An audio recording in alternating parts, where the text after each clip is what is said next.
Our first session is Answers to Your Spondyloarthritis Questions with rheumatologist and researcher, Dr. Lianne Gensler.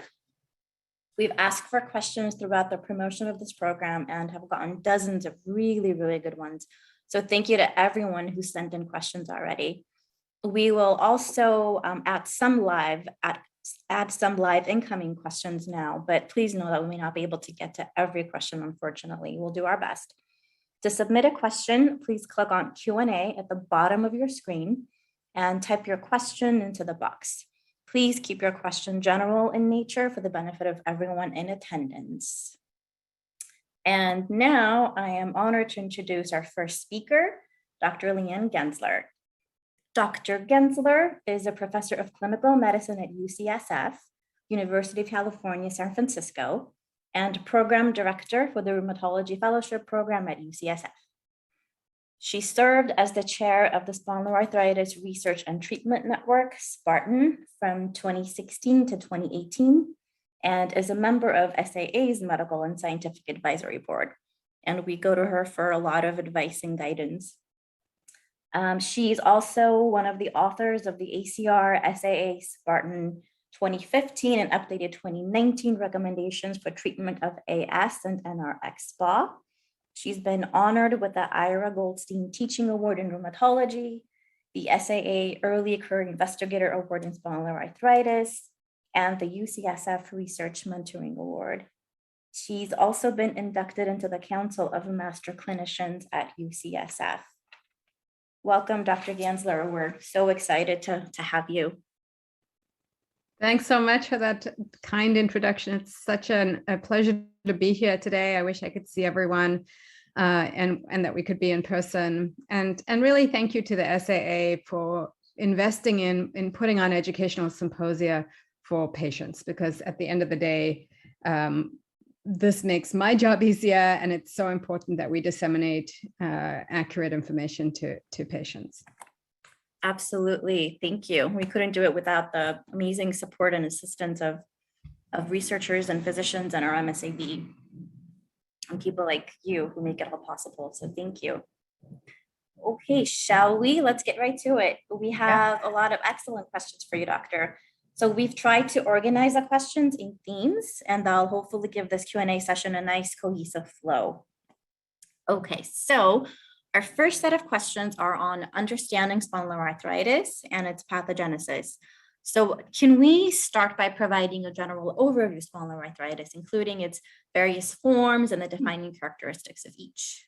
Sure. Can I share a slide too? Oh, absolutely. Thank you. Yeah, that'd be great. So here we go. I actually have, by the way, I was not given these questions ahead of time, but this is an important topic that I talk about a lot. So you can see I'm in slideshow, right? Yes. Perfect. Okay. So what is this spectrum of spondyloarthritis that we talk about? And we really talk about it as being one family of diseases. And in fact, for people that like etymology, the roots of words, there is actually a root, reason that we use this term spondyloarthritis. And you can see I've underlined spondyle, and that comes from Latin or Greek for spine or vertebra. And then arthritis is really a reflection of the peripheral joints, the hands, the feet, the knees, that can become inflamed. And then the O is what joins the two. So this is a family of inflammatory arthritis that affects both the spine and sacroiliac joints, but also the joints of the extremities, the elbows, the wrists, the hands. And so then there's two types of spondyloarthritis. There is the type that affects mainly the sacroiliac joints and the back, and we call that axial. And there's a type that affects mainly the small joints or the joints of the extremities, and we call that peripheral. And so the prototype of axial is what we call ankylosing spondylitis. Many of you have heard that term, and we now interchange that with radiographic axial spondyloarthritis. So that reflects a group of patients that have this disease, but they have damage that's enough on an X-ray that we can call them radiographic, which really reflects X-ray change. Non-radiographic is the same disease, it just people do not have as much damage on X-ray. And then the patients with peripheral spondyloarthritis include the prototype being psoriatic arthritis, but there's also reactive arthritis after an infection. and then arthritis associated with inflammatory bowel disease like Crohn's and ulcerative colitis. And so if it was mutually exclusive, it would be it would be simple, but of course there's overlap. And so patients can have ankylosing spondylitis and psoriasis, or they can have inflammatory bowel disease and both small joints involved and the axial joints. And so there's a lot of overlap here. So I hope that explains the spectrum of spondyloarthritis and how it fits together as a Venn. Thank you. Absolutely. What are the potential spondylitis complications? Key things to look out for? What screenings or preventative measures should people or can people take against these complications? The complications of the disease? Yes. You know, and I know we've talked about, we could do a whole talk on complications. So it depends on how you define. And you have. I know I have. We could reference that. I think it depends on how you define complications, right? So typically, like when complication is something that goes wrong. So in terms of the disease itself, of course, a complication is just the fact that people have disability and pain and impact on their quality of life. But beyond that, as the disease ensues, and particularly as people develop damage, then they can have more complications, either from the fact that their hip, for example, is bone on bone and they need that to be replaced, or their spine fuses and then they have decreased range of motion, and perhaps there's a fracture through that spine. That's an example of a complication. Other ways to define complications are the comorbidities, the other conditions that happen in association but not directly caused by the disease. So for example, we know that any chronic disease that has a chronic inflammatory component, patients will have more risk of cardiovascular disease. And so in a sense, that's a complication. Osteoporosis, which is low bone density, is a complication of axial spondyloarthritis, in particular, related to both inflammation and the fact that people don't move as much. Those are examples of complications. And then when we treat patients, obviously we first do no harm is the Hippocratic Oath. And so we always choose to use therapies because they're going to have more benefit than risk, but sometimes therapies are associated with complications. And so that may include with the first line therapy, which will be your NSAIDs and non-steroidal anti-inflammatory drugs like ibuprofen, as an over-the-counter example, that can affect patients by giving them gastrointestinal side effects, an ulcer in the stomach, reflux, bleeding. And these are rare and they don't happen commonly, which is why we feel comfortable using these therapies, but these are complications. And then finally, the biologics that we use, which are very effective, suppress the immune system a little bit. And so because of that, people can have infectious complications. So those are examples of complications. I wouldn't call we call extra musculoskeletal manifestations. So these are the other manifestations of spondyloarthritis that are not related to the joint itself. So other organ systems that can become inflamed, I don't really call them complications because they're really manifestations. But that includes eye inflammation with iritis or uveitis. It includes gastrointestinal inflammation with Crohn's disease or ulcerative colitis, and skin inflammation, most typically with psoriasis. Thank you. That was fantastic. Very, very helpful. Next question is, how does spondyloarthritis impact pregnancy or fertility in women and men? Great question. So there's no impact on fertility at all. I mean, I think it's indirectly, if you're in an inflamed state or if you have a lot of fatigue related to your disease, then it may be harder to conceive just because it's almost like another job. But beyond that, there's no impact on fertility itself. And the medications we use, the biologic medications, don't have an impact on fertility at all. There is some epidemiologic big data evidence and some animal model data that using non-steroidals like ibuprofen or naproxen around the time of conception can affect the ability to get pregnant. So there is some potential effect on implantation. And I tend to recommend that patients avoid NSAIDs around that time. And then similarly for most of pregnancy, patients probably should not be on nonsteroidals.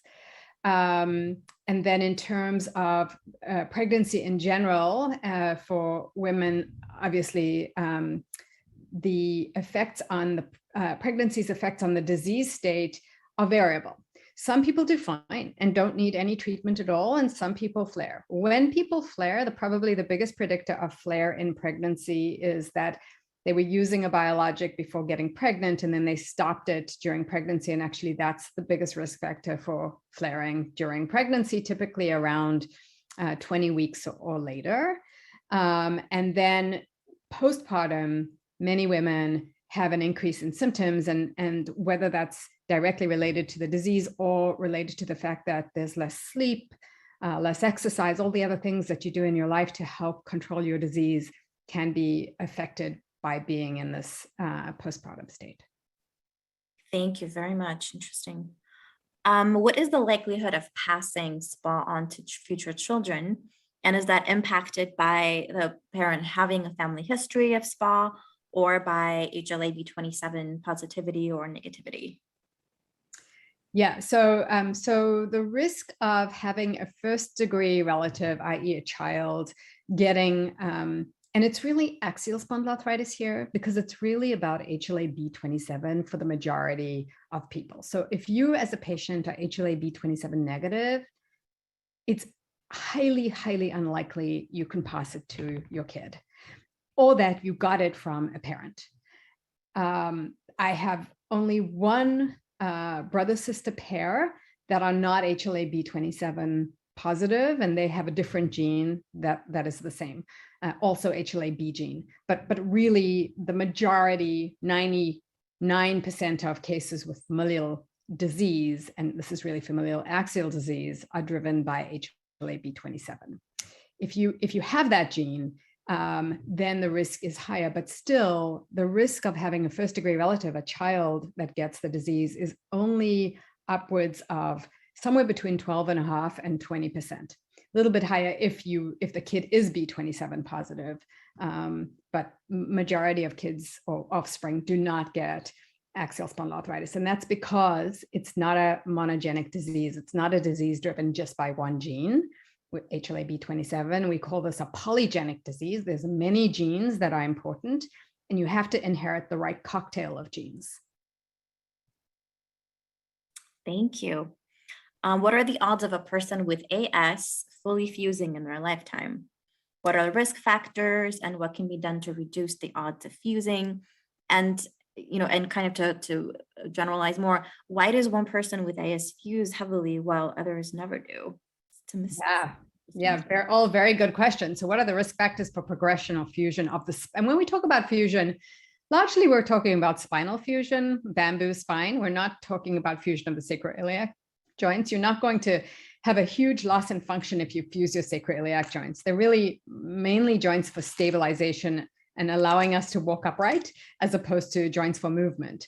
So that's the one. So when we talk about fusion, I'm going to really think, let's talk about spinal fusion. So the first thing is that it's almost unheard of for someone to develop full fusion of the spine if they don't have significant involvement of the sacroiliac joints. You're not going to just, so if you're non-radiographic as a classification, you don't have a lot of damage to your sacroiliac joints in an X-ray, it's highly unlikely that you're going to fuse your spine.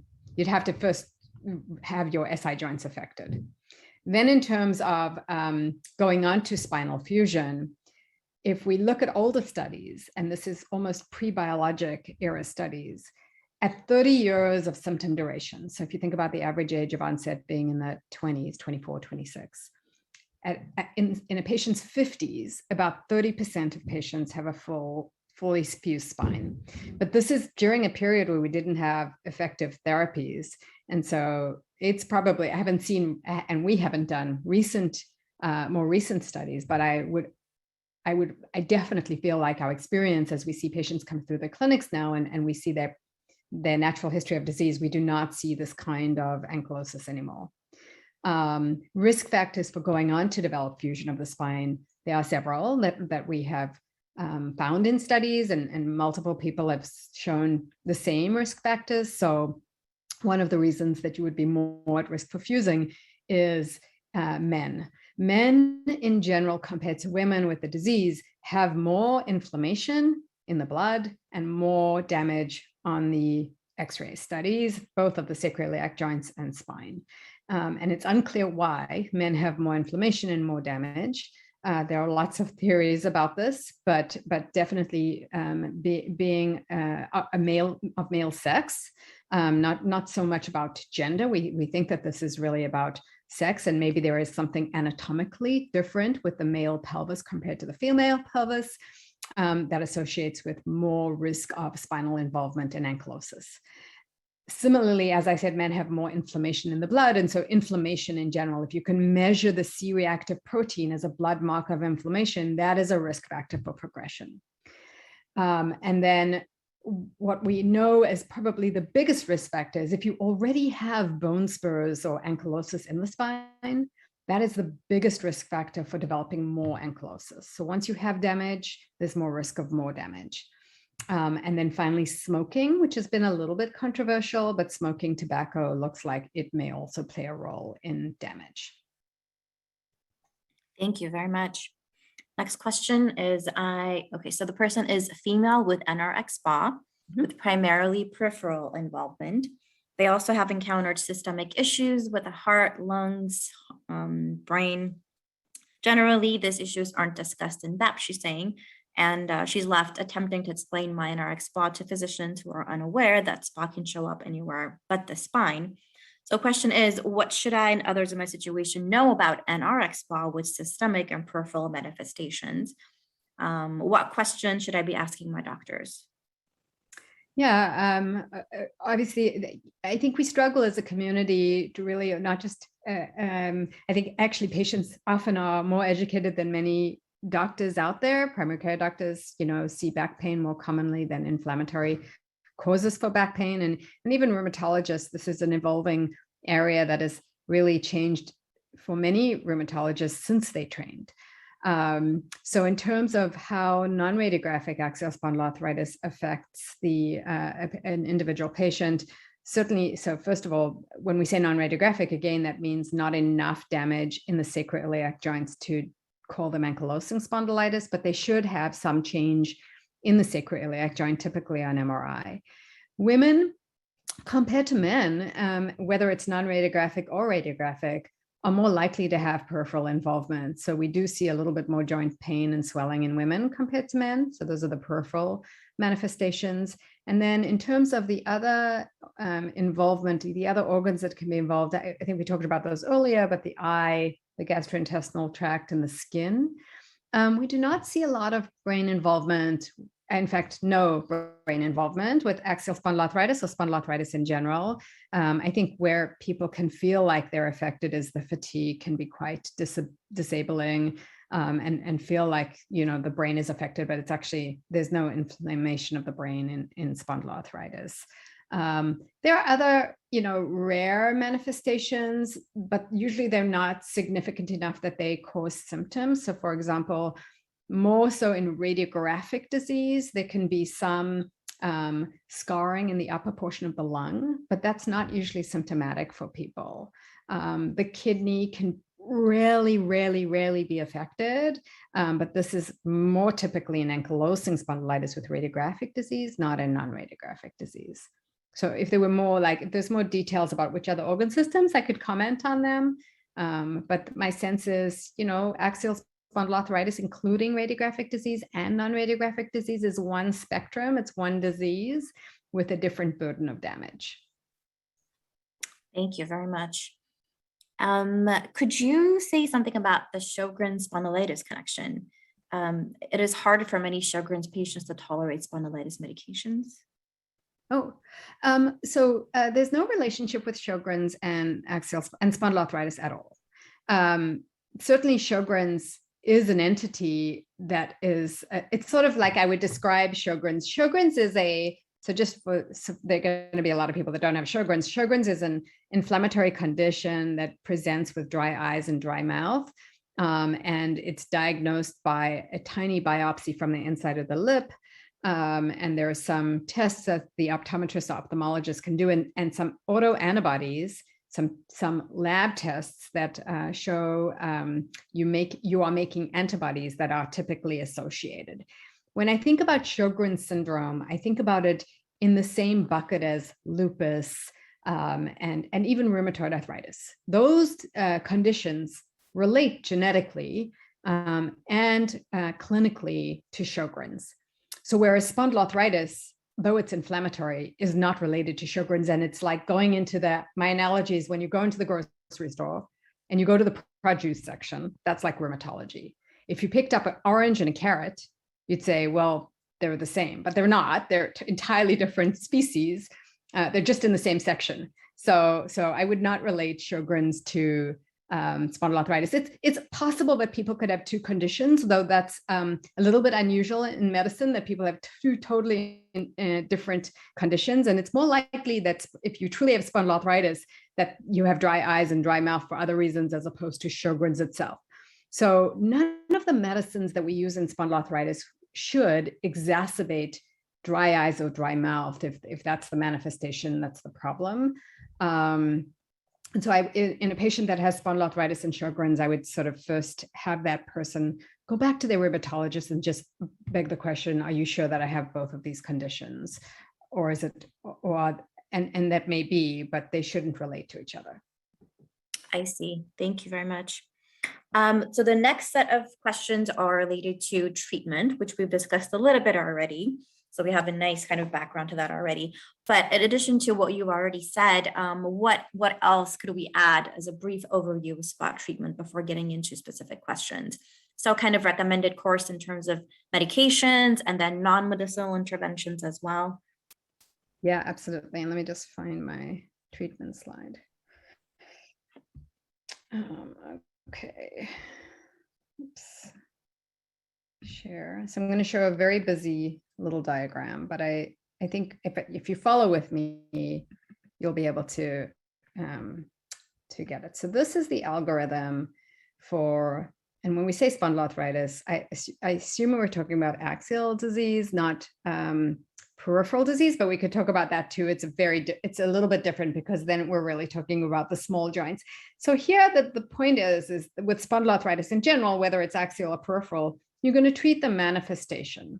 And so this is the recommendations from the American College of Rheumatology, the SAA, who we all partnered with, and Spartan, to come up with evidence-based recommendations to treat axial spondyloarthritis. And so if you can see first-line therapy, second-line therapy, and third-line therapy. And so the recommendation is first to determine what the disease activity is. And if the disease activity is high, then first-line therapy, unless there's a contraindication or unless the patient can't tolerate NSAIDs or don't respond, we're going to go on to the second-line therapy, but that NSAIDs are used as first-line therapy. And if for active disease, they should be continuous and high dose. And then in addition to that, physical therapy, which is the non-pharmacologic approach to treating this, and that is really foundational. So when you see these two in the first line, you see they're dark green. And so dark green in the legend here is a strong recommendation. So you'll see dark green is a strong recommendation for, dark red is a strong recommendation against, and everything else is a conditional recommendation in that there might be people with different opinions, whether they be patients or doctors. And so we want the strong recommendation to be such strong evidence that we would all agree to treat patients this way. So NSAIDs first line and physical therapy. And then you can see that one comment here is a conditional recommendation for land-based therapy over aquatic therapy. And that really is about access, is that many patients are not going to have access to a pool.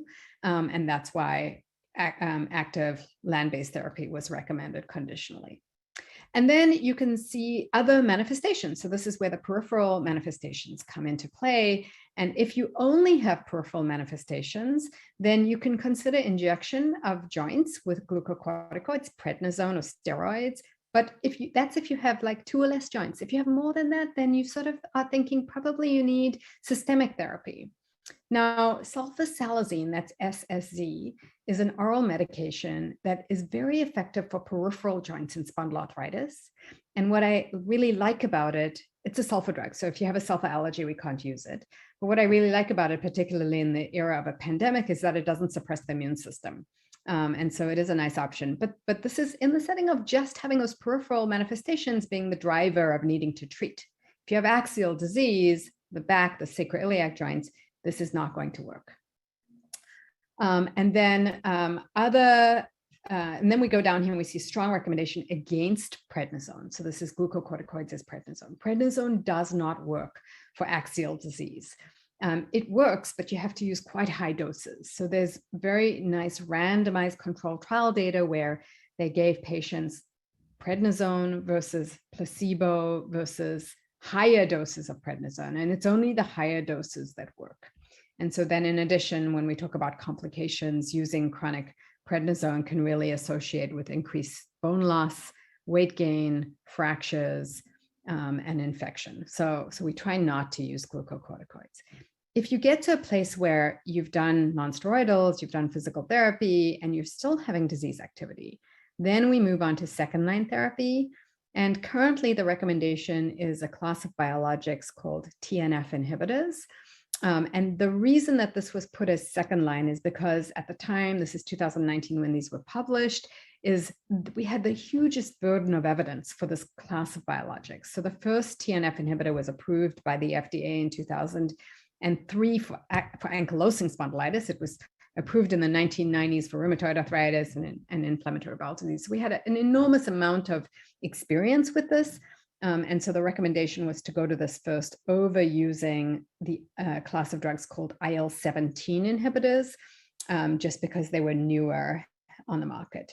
Now, there isn't a preferred TNF inhibitor. However, if you also have inflammatory bowel disease or you've had frequently recurrent anterior uveitis, then the recommendation is a specific type of TNF inhibitor called a monoclonal antibody instead of using a biologic called etanercept, or Enbrel is the brand name, because that does not help treat the eye or the gut inflammation. And then if you still don't respond to that, then the recommendation is to go now to consider, well, did you not respond to the TNF inhibitor because you lost response? So you were doing great. You were started on a TNF inhibitor, your disease was under control, and then a year later or 2 years later, you lost response. In that situation, the recommendation, we call this a secondary non-responder, because you lost response, is to go to another TNF inhibitor because you clearly proved that you could respond in the past. That's different than if you never responded. If you never responded to a TNF inhibitor, then the recommendation is to switch biologic classes and go to this other class called IL-17 inhibitors over going to another TNF inhibitor. So that's the overview that I would say of my treatment recommendations, really thinking about treating the manifestation of disease. Thank you so much for that really thorough answer. We really appreciate it. Okay, so we have a set of questions focused on the biologics. So let's get to those. How long do TNF or IL-17 biologics remain effective on average? Is there a difference in men versus women in terms of efficacy and retaining efficacy?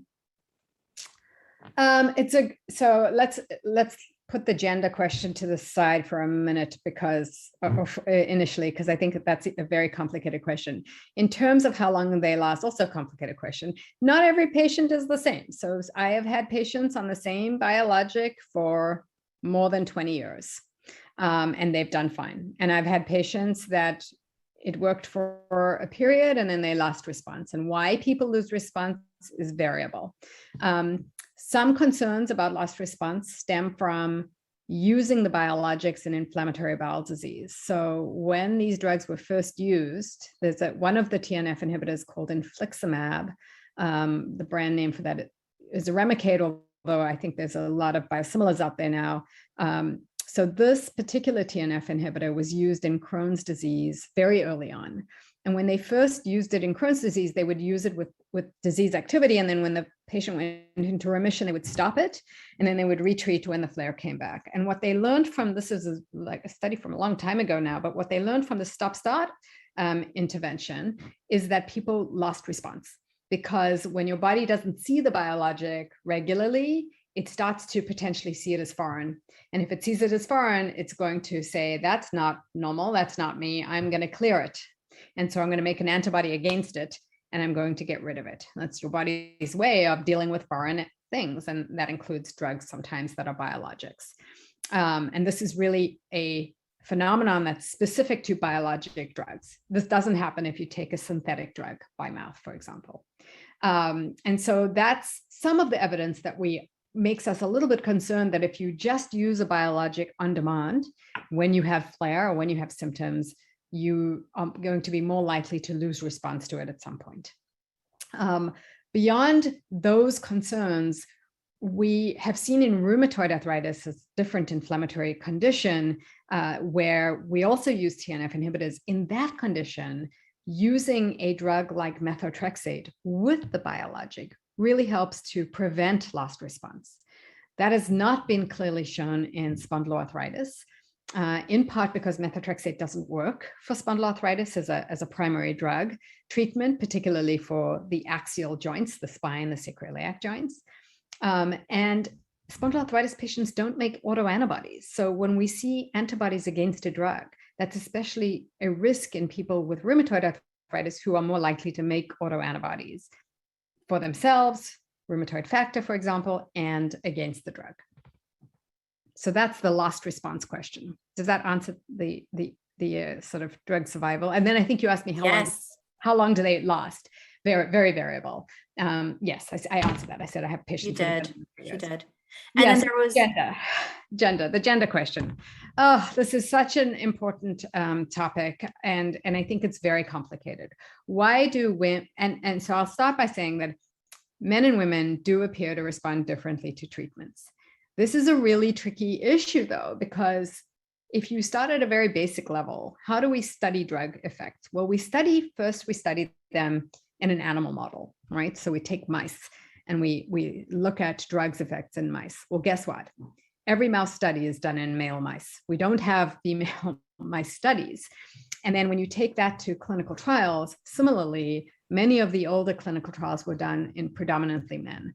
So and this has been a mandate from the FDA to really try to make studies more inclusive so that we can actually understand the effect in men and women separately and think about the side effects, which may be different in men and women because of so many things, more variable in women, including menstrual cycles, menopause, all of those things, pregnancy, not studied, may affect outcomes. So aside from that, men and women do appear to have a different response to some treatments, in particular biologics. Women tend to survive on a biologic less time. So that's about drug survival. And most of drug survival is related to response to treatment efficacy.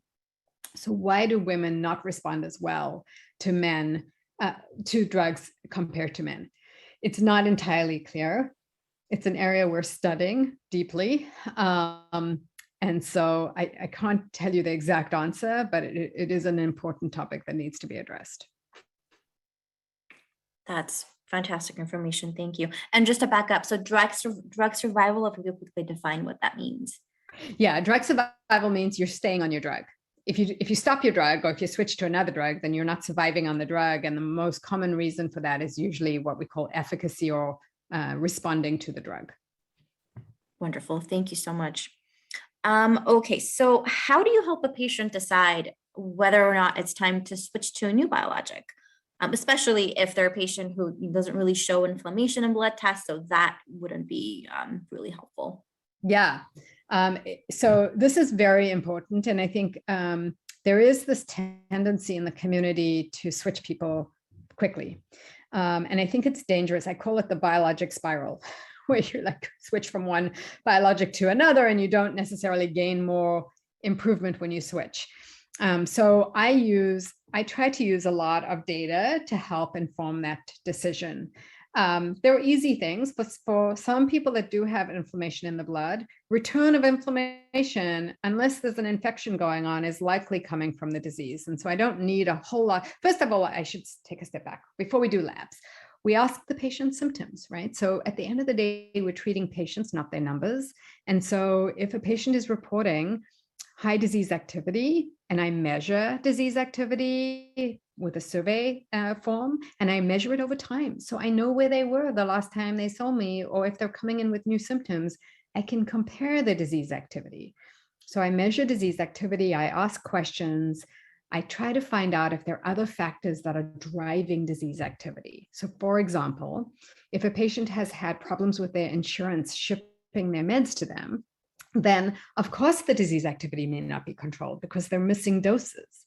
If the patient has more depression or anxiety, gosh, in the pandemic, that, very prevalent amongst everyone, then that could certainly drive disease activity. But that would be not an indication to change the biologic, which is just fixing the inflammation from the immune system. It would be by addressing these other factors that are driving disease activity.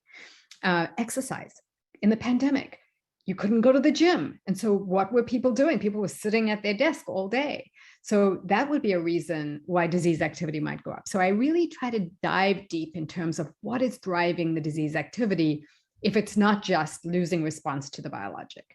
If all of those things are stable and the disease activity is high asymptomatically, then we measure the labs. And if the labs show inflammation, we're done. Now, if the labs don't show inflammation, and sometimes patients never had inflammation, then the recommendation is, in fact, I didn't show this part to you, but if you have unclear disease activity on a biologic, then you can consider doing imaging with an MRI. Not an X-ray is not going to help inflammation, but an MRI will show you inflammation if that's what's driving the disease. And remember that the biologics are really just working through suppressing inflammation. So if it's not inflammation driving disease activity, then switching biologics doesn't necessarily make sense. Thank you very much. So along the same lines, what insights can you offer to AS patients who have tried multiple biologics without success for the past 10 years? So a little bit of background. So this person is a female, has had chronic pain, intense pain for a long time, and is not responding to the biologics. They've tried a lot of them and to no effect. So what else is there out there? What would you advise them to try?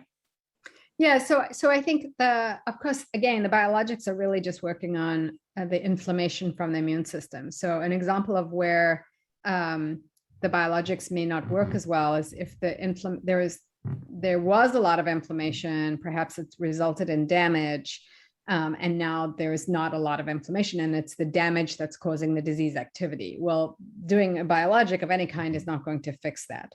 And so it depends on, again, what's causing the disease activity. Thinking about the biologics is really just treating inflammation.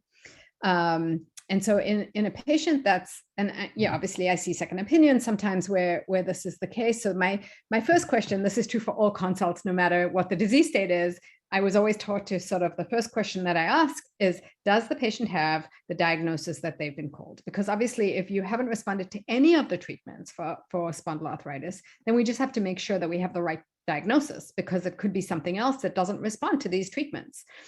So that's the first thing. And then if we're absolutely sure, then again, it's teasing apart whether, if it's not inflammation driving it, then we wouldn't be surprised that there wouldn't be response to treatment. And if it's these other factors, then we should address them separately. Understand. Thank you. So damage that's been done by, let's say, delayed diagnosis. Luckily, we're starting to see early diagnosis more and more these days, but that wasn't the case, 30 years ago, or even 20 years ago, or really even 10 years ago. So yeah, we do have people in our community who have this delayed diagnosis that have these, structural existing. So what do you advise to someone who does have that kind of damage? I know you can't undo that damage, but is it physical therapy? Is it occupational therapy? Is it pain management? All of the above? Yeah, for sure. So definitely, I'm a huge fan. It depends on where the damage is. Sacroiliac joints, again, less of an issue, even with ankylosis. Hips are a problem. Hips, particularly with these long delayed, I have patients that have had 50 years of symptoms without a diagnosis, and then they need a hip replacement. And so replacing the hip treats the underlying problem for the hip, at least itself, but it doesn't fix the whole disease. I'm a huge fan of physical therapy, whether it's stable or active disease. It is so important for core strengthening and back muscle strengthening. That will really offset a lot of the pain. People have more pain when they have lower muscle mass. And so that's really important. We know that loading the joints, if there's extra load on the joints, that's going to cause both pain and actually inflammation. So I'm a huge proponent of making sure that a healthy weight is maintained, because that can also really drive disease. So I think it's like it needs really a multidisciplinary approach, and medications are just one part of that. We definitely, like I talk about the therapy in spondyloarthritis as being a sundae. And if you think about a sundae as ice cream and then sprinkles, not that we're promoting sugar here at all. Let's talk about sugar-free ice cream and healthy nuts and berries on top. But a sundae is not a sundae unless you have all of the toppings. And so we shouldn't think that there's going to be a magic bullet that's going to fix this disease with just a single drug. It's really going to take active participation and multidisciplinary involvement in getting a patient to a remission state. That being our goal. Thank you so much. I love that Sunday analogy. A healthy Sunday with nuts and a healthy Sunday. That's right. Yes. Could we discuss the instance and frequency of fibromyalgia and kind of, that centralized pain with AS and treatments? And by the way, we do have a session devoted strictly to this, but just because we have you, we'd love your take on this as well. Yeah, so the prevalence, how common fibromyalgia is in the population of spondyloarthritis patients is variable depending on the population that's studied. Somewhere between 10 and 30% is a reasonable estimate. I think the important part of fibromyalgia being, let's just set the stage of what is fibromyalgia. It's really sort of a pain sensitization syndrome where people have pain even when there's not objective inflammation or damage. So there's not a biologic reason at the place that they're having pain. And it's actually neurologically signals being sent from the brain to say you should be sensitized to pain in that area.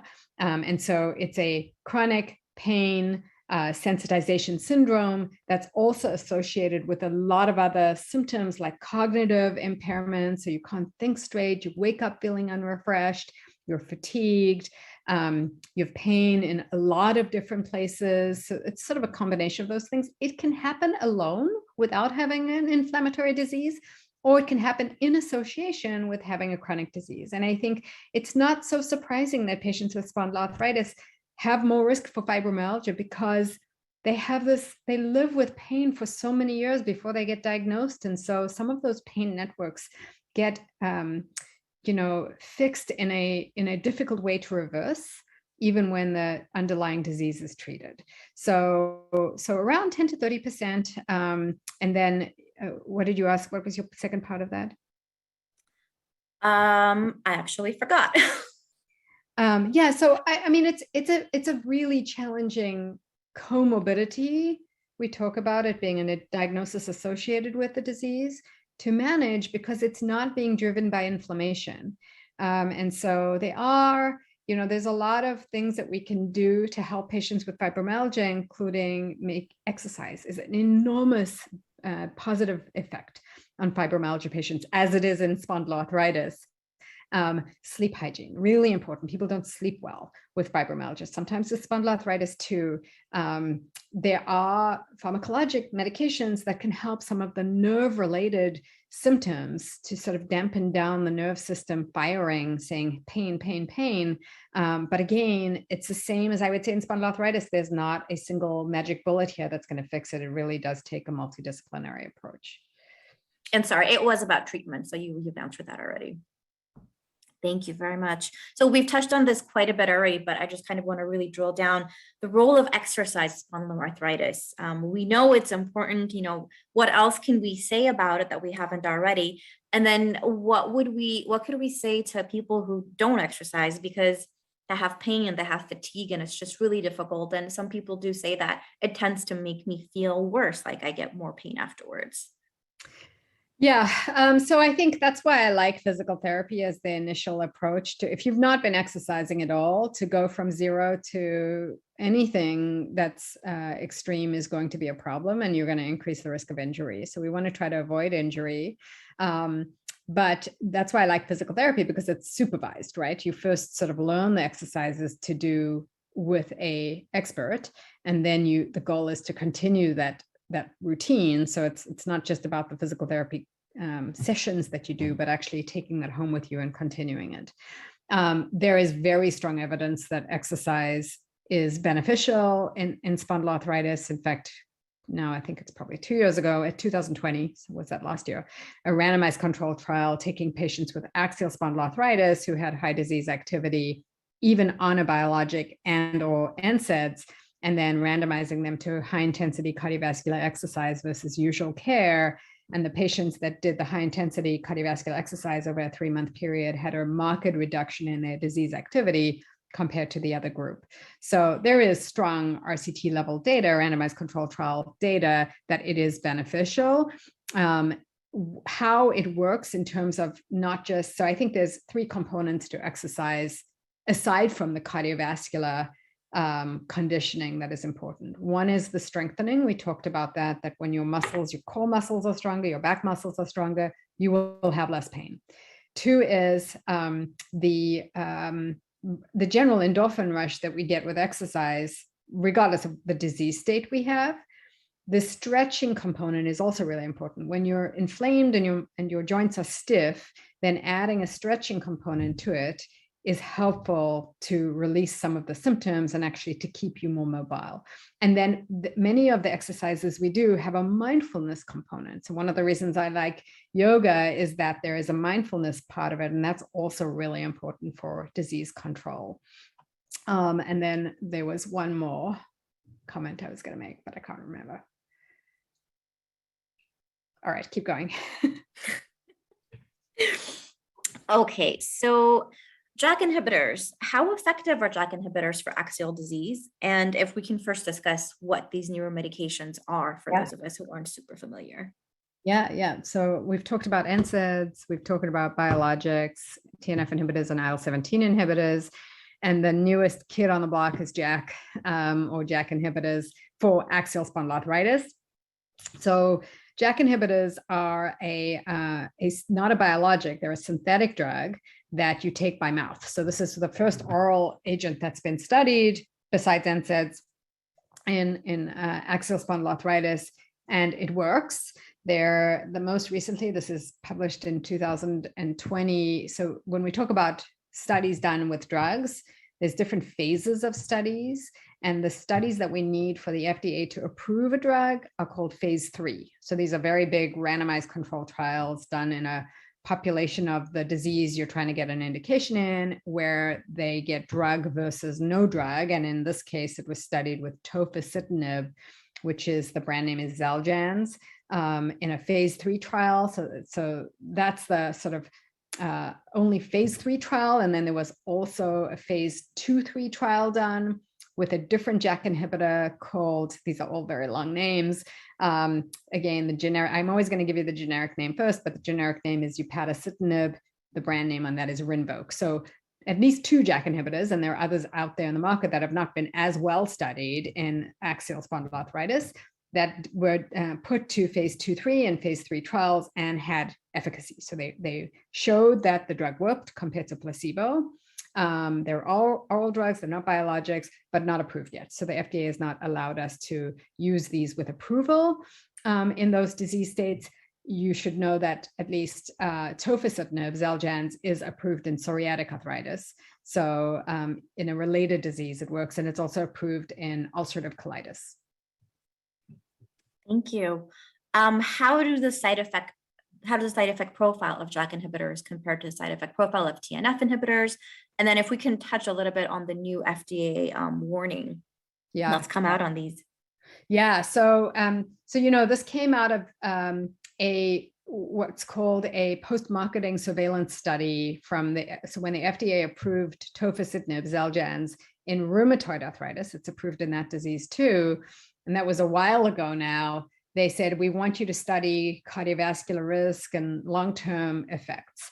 And so related to that, there was a study looking at the long-term safety, and what they did was they compared tofacitinib to adalimumab, and before that even they compared tofacitinib at 2 doses. So the standard dose is 5 milligrams twice a day, and they also looked at 10 milligrams twice a day. And in the higher dose group, which we don't use anymore, there was more blood clots, including clots in the lungs. And so that landed up, stopping that trial with a dose ranging study, and they put everyone back to the lower dose.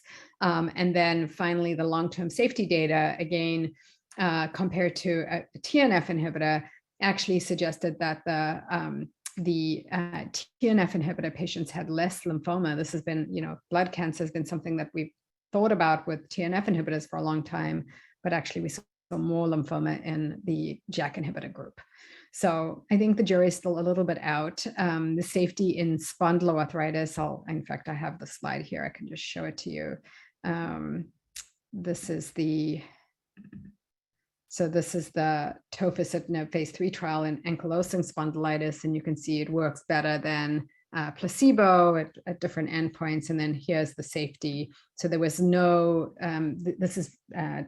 these slides are developed to teach my trainees and other rheumatologists, so please ignore the lingo here, but this MACE stands for major adverse cardiovascular event. VTE is clots in the venous system, malignancy, and death. So there was no difference in placebo versus treatment groups for spondyloarthritis, but this is only a 48-week follow-up study. And so we need longer term data to really be able to think about whether these drugs are going to have a different kind of risk profile compared to other biologics or other drugs. Thank you so much. Can we discuss fatigue a little bit, and how to go about treating it, improving it, what impacts it, what makes it worse, what might improve it? Yeah, so a huge problem for many patients. If you ask patients what the thing that bothers them the most, often obviously pain, fatigue, sleep disturbance. And so why are people fatigued when they have spondyloarthritis?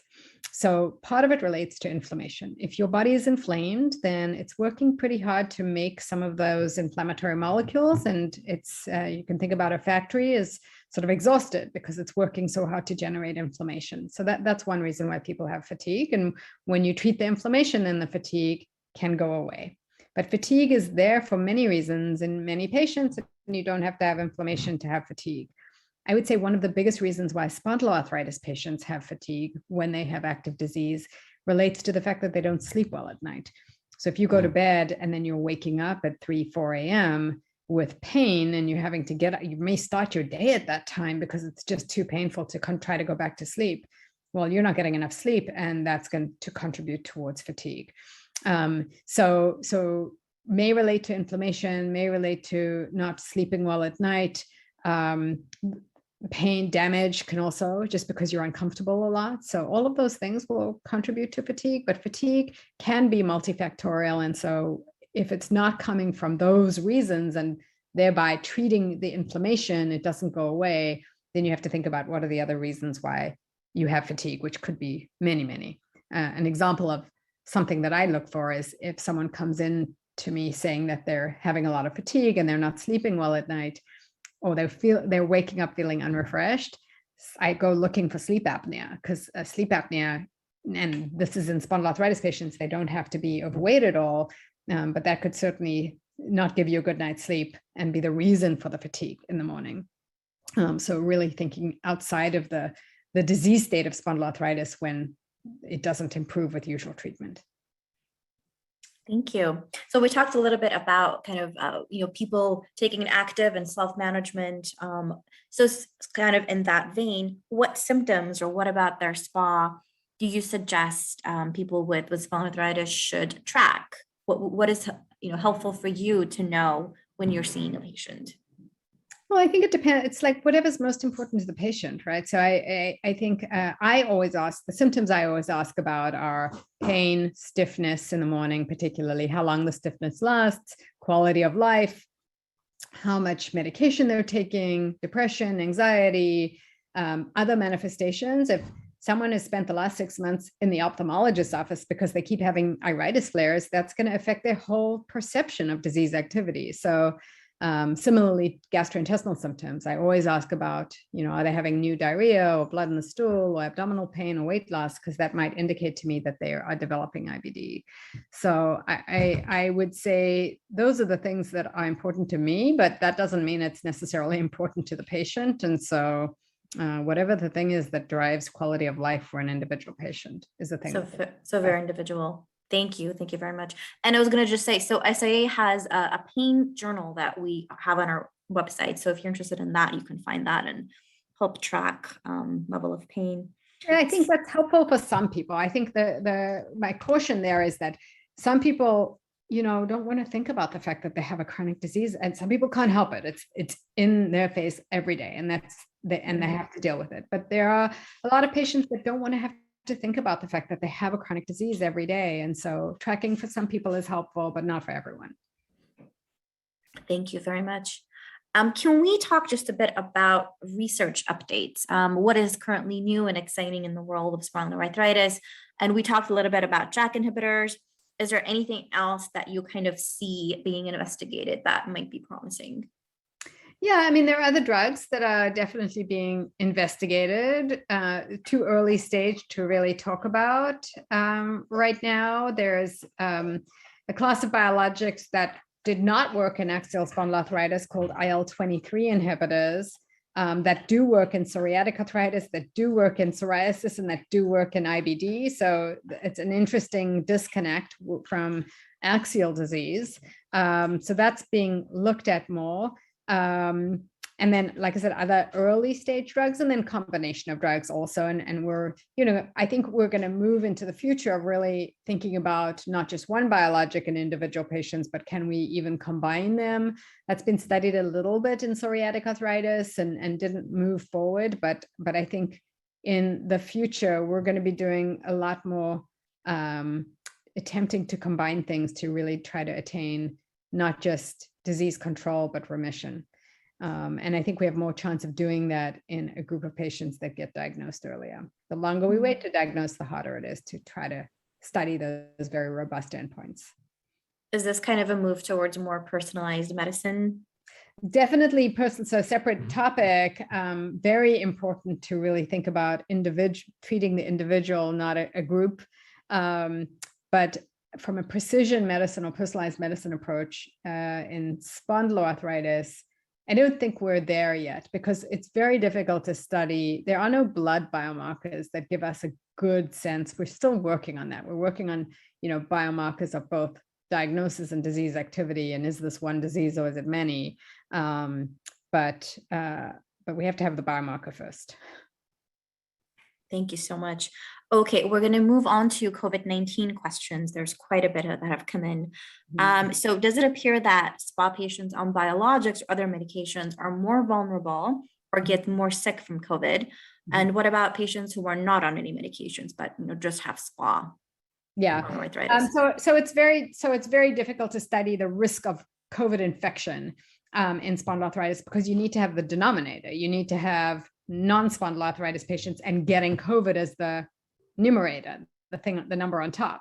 So what there's been a lot of work on is once people have COVID with rheumatologic disease, they are being entered into this registry called the GRA, the Global Rheumatology Alliance, which is a study worldwide of all rheumatology patients. And within that, there are spondyloarthritis patients. So it's not so much whether spondyloarthritis patients are more at risk of getting COVID as much as if they get COVID, are they more at risk of having a bad outcome? And when you look at that, spondyloarthritis does not look like as a disease state, it has a higher risk of having worse outcome defined by, for example, hospitalization or death. In terms of the risk factors beyond the disease state. So I don't think that spondyloarthritis, we have any evidence to say spondyloarthritis patients have a higher risk of getting COVID. they're unlike, for example, influenza, where we have some evidence that spondyloarthritis patients, particularly HLA-B27 positive patients, have a lower risk of getting influenza. That I don't think that evidence exists very well or very strongly in spondyloarthritis. In terms of outcomes, again, spondyloarthritis does not look like it does worse. There are some disease states, lupus is an example, where we may see worse outcomes. And then looking at drugs in particular, so the drugs that we use, biologics being sort of a main one, there's actually, not only is there no evidence that being on a biologic is not a risk for bad outcomes, but insanely, being on a biologic actually decreases the odds of being hospitalized with COVID. We don't know. Really? Yes. And not in a small way. We're talking about, it's a 60% reduction. It's a very big, it's 58%. It's an enormous reduction in the odds of being hospitalized on a biologic. So we have to be careful though, interpreting these data, because these are what's called association studies. It's looking at the outcome of hospitalization and the exposure of TNF inhibitors. And there are other reasons we call confounders that might be contributing towards this relationship, including the fact that being on a biologic, you sort of have to be healthier to begin with if you're getting a biologic compared to people that we don't treat with biologics that are sicker. So one of the reasons not to give someone a TNF inhibitor is if they're in congestive heart failure or have that as a comorbidity, it's a contraindication. So there might be other reasons, but very interestingly, this was not just shown in the rheumatology population, but in inflammatory bowel disease, they have their own registry, same results. So being on a biologic does not increase the risk of being hospitalized with COVID. There were a couple of drugs that did increase the risk. And the one of them is a biologic that we do not use in spondyloarthritis called rituximab. And so I don't think we have to go there. If someone is on it, then they're on it for another indication or they have a different disease. Prednisone, which is steroids, in the early studies, there actually was a risk factor or association with being hospitalized if you were on 10 milligrams or more of prednisone a day. Then further studies were done, and it was actually about the disease activity, that people that had high disease activity and requiring prednisone were at a greater risk for being hospitalized. So that's the hospitalization or sort of outcome data from COVID. The vaccines are really effective. And so no matter what disease state you have, if you get vaccinated, you are going to have a lower risk of having a bad outcome like hospitalization or death. The one caveat is there are certain drugs that probably impact your ability to respond to the vaccine. And so then if you don't, just because you get the vaccine doesn't mean you have immunity. TNF inhibitors, biologics, IL-17 inhibitors, NSAIDs do not impair vaccine response. So you don't have to worry about not responding to a vaccine just because you're on those drugs. Two drugs had a big impact on vaccine response. One of them was prednisone. And then the other one was, again, this biologic, the same biologic I talked about earlier called rituximab. And those two drugs had a huge impact on vaccine response and similarly have an impact on COVID outcomes. Thank you. You've answered a lot of my subsequent questions already. So looking at vaccination specifically, are there any issues, those with spot, whether on a biologic or different medication, on just getting vaccinated? Safety issues, efficacy issues, anything like that? There is not a single drug that would be a contraindication to getting vaccinated or disease state. The vaccines, the efficacy and safety for any patient with a rheumatologic disease far outweigh the risk. None of the COVID vaccinations are live. So I know many patients on a biologic are told, don't get live vaccinations. There's a zoster vaccination that's live. The MMR is live. Yellow fever is live. None of the COVID vaccines are live. So there is no issue from a risk of having a bad effect from a COVID vaccine in our patients. Everyone should get vaccinated. And I have no conflict there. I think it's really important when we talk about recommendations to be very transparent with what our conflicts are. I do not have any conflicts when it comes to vaccines, and I'm not being paid by any company with regards to vaccine recommendations. What I do have, though, is let me see if we studied this, and I'll just show you briefly the reference. You can look it up yourself. So this just was published last month. But we studied healthcare workers getting vaccinated in December, and then some patients through March that were immunosuppressed. And so from this, we saw that most people do respond. TNF inhibitors, not an issue at all. But these two drugs that I talked about really had an enormous impact on vaccine response, and that's glucocorticoids and BCTDs, B cell depletion therapy, that's rituximab. Thank you. It's fantastic. Mm-hmm. So is there one vaccine that you would recommend more over another for people with SPA? Not, I think that, so if you can get a specific vaccine, in the beginning, we were saying just get vaccinated. It didn't matter what you got vaccinated with, any immunity was better than none. Now, as people are studying reinfections, and we're sort of seeing a little less reinfection with Moderna compared to Pfizer on mRNA, one could argue that maybe that's a better choice. But actually, the question about whether Moderna is better than Pfizer in part relates to whether they had a bigger gap between dose 1 and dose 2. So there were 4 weeks in Moderna, and there were 3 weeks with Pfizer. And so we know that if you have a longer break between dose 1 and dose 2, your body is going to be more likely to respond better to a vaccine given a little bit longer apart. And the Pfizer vaccine, which was 3 weeks apart, was done because we wanted people to get immunized more quickly. And it was, you don't have immunity until you're 2 weeks after that second dose. So I would say, in general, get what you can. I probably have a small preference for mRNA vaccines over the viral vectored vaccines in most people, in that, and this is totally my own opinion. Please don't, this is not, I'm not a primary vaccine researcher, but if you think about the mechanism of action of these vaccines, the mRNA vaccinations are just the message, the mRNA, and that's in a little nanoparticle. And then once it's injected into you, your body takes up just the message, and it translates the message into a protein called the spike protein. So it's very simple. The mechanism is incredibly simple, and there's nothing else that's coming into you except the message. Whereas with the viral vectored vaccines, the message is coming on a virus, an adenovirus. And so then it's like all viruses, it's the message is then made into a protein, but still using your machinery, but on a virus. So you're just introducing a virus instead of the nanoparticle around the mRNA. So in my mind, the mRNA is actually a simpler mechanism. It's just the message.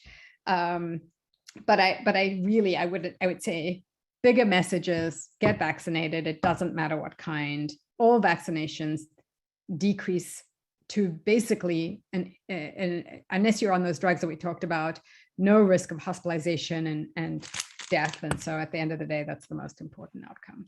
Thank you. We have just a few minutes remaining. Can we talk about booster shots? Are you recommending a booster COVID shot for SPA patients on biologic, on all SPA patients? Yeah. It's right. So, it's out. The study that I just showed you in part was the reason why we enabled all immunosuppressed patients to be included in this indication for booster, not just transplant patients, which is actually where the primary data came from, transplant patients who did not have good responses to vaccines. And then with a randomized controlled trial, they boosted people or not, and you saw a much greater response with the second boost or the third dose.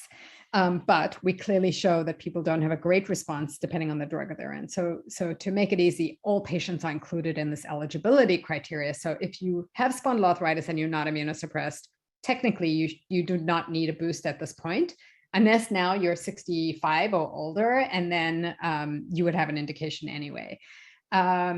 If you are immunosuppressed, then you would be eligible for boost. And I would say in general, there is no risk of getting boosted in an immunosuppressed state for most immunosuppressed patients. So I would probably recommend getting boost. I think that the issue is the boost going to really decrease long-term risk of COVID infection, or as your immunity wanes, what does that mean for your risk of getting hospitalized or having a bad outcome? And that's not entirely clear. We just haven't studied it long enough, because it hasn't been long enough time to really know. But I would say if you're immunosuppressed with spondyloarthritis, you're eligible. It's not going to hurt you to get it done. I probably would get it done. So just to clarify, immunosuppressed, are we talking about a patient with SPA who is on a biologic, or just having SPA itself? To your mind, does that constitute? Yeah, no, having spondyloarthritis itself is not an immunosuppressive state. So that does not constitute immunosuppressed. The drugs that constitute immunosuppressed state include the biologics, of course, prednisone, of course, and then medications like methotrexate, mycophenolate, azathioprine. Those are the oral medications, JAK inhibitors. Those are all immunosuppressive medicines. The only two medicines that we sometimes use in spondyloarthritis, which would not constitute an immunosuppressed state, would include NSAIDs, ibuprofen, naproxen, any of those drugs, or sulfasalazine is not immunosuppressive. Gotcha. Thank you so much for that clarification. And it appears that we are actually, unfortunately, out of time. This has been such a fascinating discussion. Thank you so much for your time, Dr. Gensler.